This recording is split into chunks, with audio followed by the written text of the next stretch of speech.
Sup, we're here for the TheCouncilNetwork. Welcome to the post Smackdown September 20th show. Yes, that's pretty much what it's technically called. Anyways, you want to know was SmackDown better than Raw? Oh, hell yeah. Do you want to know what I think about it? I think it was a much better show, and it's starting to become the A show ever since the draft, and I'm happy for that. And secondly, let's talk about the show. Well, lastly, let's talk about the show. So Becky Lynch and Alexa Bliss have a contract signing. Typically, with the women's division, you don't often have these contract signings because you know when you have a contract signing, things are going to get heated. Alexa Bliss and Becky Lynch pretty much had a shoot. It wasn't, in layman's term, it wasn't pretty much a situation where it was scripted. It was go out there, say what you really want to, and just try to keep it down to some degree and go have fun with it. And oh god, Alexa Bliss looks like a major threat now. Besides, the whole, she's getting over with the fans. She's a great heel. I've said that since day one. I absolutely adore her for putting on such a great show. I think her and Becky are going to have a fresh rivalry that I hope that goes on for a few weeks, more than just a few months, if possible. Because it's fresh. It's not, here's, Natalya again going for the title. No, it's Alexa Bliss, someone who came from NXT, who's fresh to the roster, and the fans are adapting to and excited about. That is how you build a superstar, and I am more than happy, and I can't wait till she gets the title at some point. Maybe not right now, but geez, I just can't wait. I like that they were ripping each other, the back and forth where Becky's like, I'll rip your damn head off to keep this title. I may not have been born a champion, but I sure as hell earned the living hell out of this belt. And she's right, she really did. The Miz and Daniel Bryan backstage segment. Daniel Bryan is walking back. Miz walks up to Bryan, and he says, about a contract. And of course, The Miz says that it's about the title match with Dolph Ziggler. Bryan says they can't cancel the match because Miz likes the idea, but Bryan says the match is canceled because of the Miz's contract. Basically, in short, summary version, he told the Miz, either go defend your title or your contract's up. We're not renewing, and that'll be that. And he did. So Daniel Bryan asks him, hey, Miz, we got a problem? He goes, nope, and just walks away.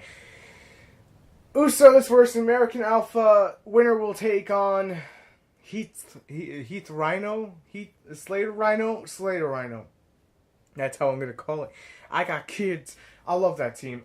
They weren't on the show that much tonight outside of, with the winners. The Usos won. I just can't get behind the Usos. I mean, they're pretty much the only heel team that is really over to some degree. Because you could say, hey, look, they have the Ascension, but does anyone really care about the Ascension? They're not built up like the Usos are, and having the Usos be healed, it feels legitimate. It doesn't feel forced like it would with Ascension. They just threw them in the title shot. They haven't really gotten up there with the fans. The Usos have, so it makes sense. And I like all these backstage segments between these guys where they're just like, I'll rip your head off to keep this belt. And I like how the Usos just very, very mercilessly basically said, no mercy. You can get them to say, please, no, don't let them, lose it, but they'll knock the belts off of them. And he told them, you can take your 26 raggedy ass kids and go back to the mud hole that he came from. That's messed up. Don't say that kind of shit. Does he have 26 kids? Props to the man. Getting in there and doing it. Baron Corbin and Apollo Crews. I said this about Apollo Crews. The problem is he has the Cesaro effect where WWE doesn't really know how to push him properly. I think he didn't have enough time in NXT to really kind of, connect to the fans.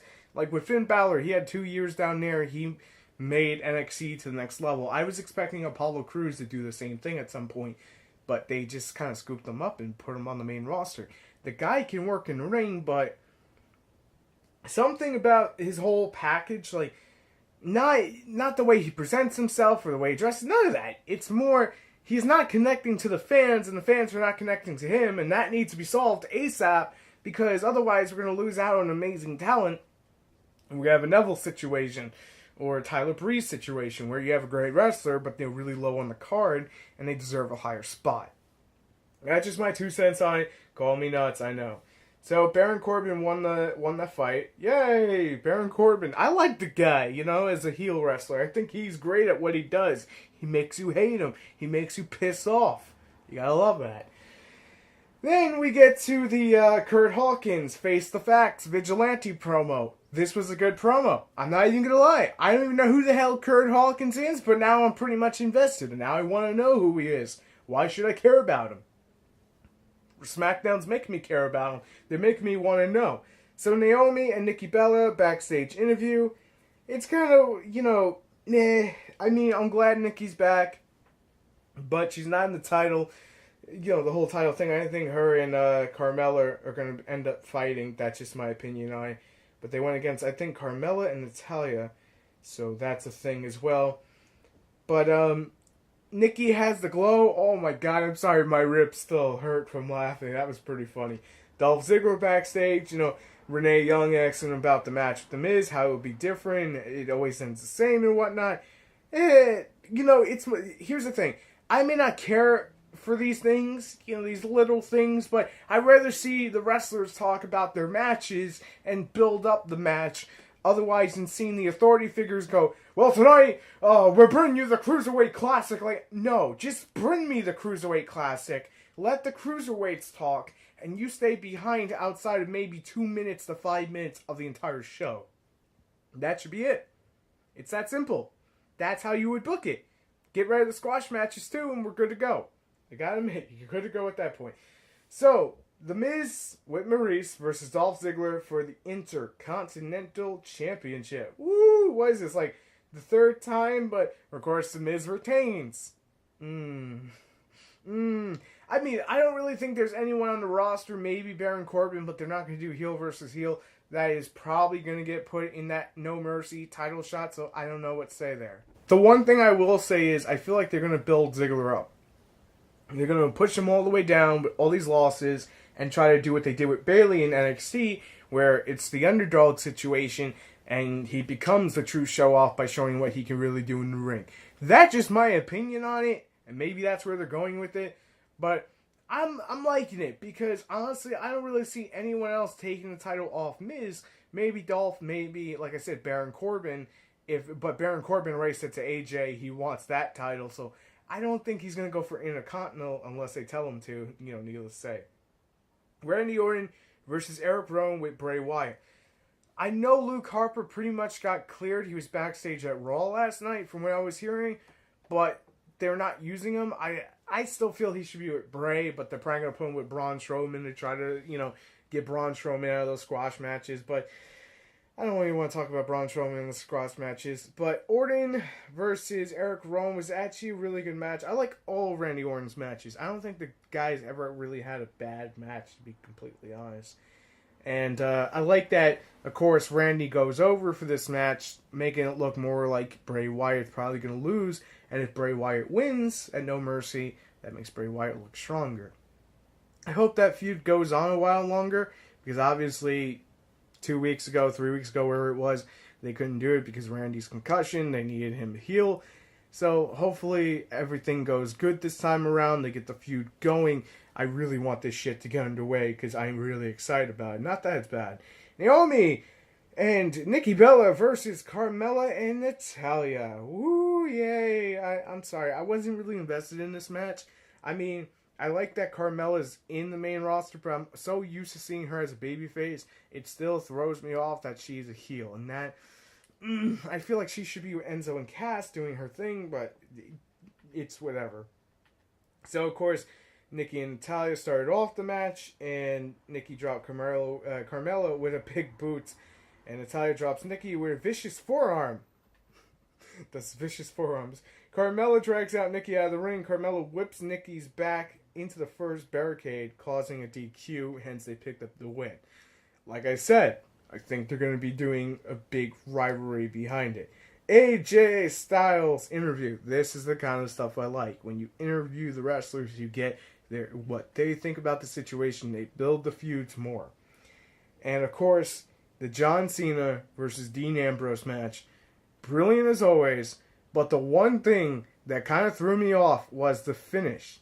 The finish the fact that Dean went over John Cena. Like, John Cena's the golden boy of WWE. And for Dean to win, this all I have to say.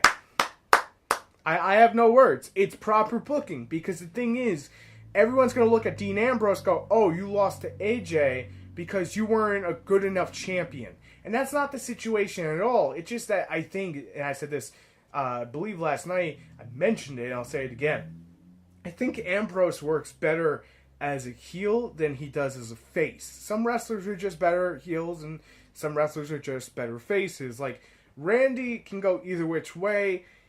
John Cena, you could say he can go either which way, but obviously he's enjoying the babyface role for God knows how long, and AJ can go both ways, but I love AJ as a heel, I really do. I think he's great as one. It's one of those situations that, like, Bray Wyatt, I couldn't see him as a babyface because of how long we've seen him as a heel, and Undertaker is pretty much the only wrestler that ever could be in between. You know, that darkness, that light, whatever, however you want to phrase that. The thing with Dean is, like I said, I still think he's a great wrestler, but tonight they pushed him over to make him look like a more legitimate threat for No Mercy. And next week, we're getting AJ versus Ambrose, which I think will be great as well for the title, if I'm not mistaken. So there's that as well. We'll see how it goes. But Dean is off to a good start, and that's the way it should have been. Honestly, between the booking, the segments, the lack of authority figures, SmackDown had a much tighter knitted show that felt more complete, fluent, and felt like it was longer than 2 hours while still being 2 hours. That is a quality, top-notch product for wrestling. It may not be perfect, it may have some places that are, you know, kind of shitty, or some things that you may have not enjoyed, that I enjoyed, but at the end of the night, we can all agree it was a lot better than Raw for the most part. So, definitely enjoyed SmackDown way more than Raw. It won this week, enough said. Well, let's see what Clash of Champions does on Sunday, and I'll see you guys then for the DBS review, because I think it's another week or two before Supergirl and the rest of them start returning, so thank you so much for tuning in. If you enjoyed the content, make sure to hit that subscribe button for more, and I'll see you later in the week.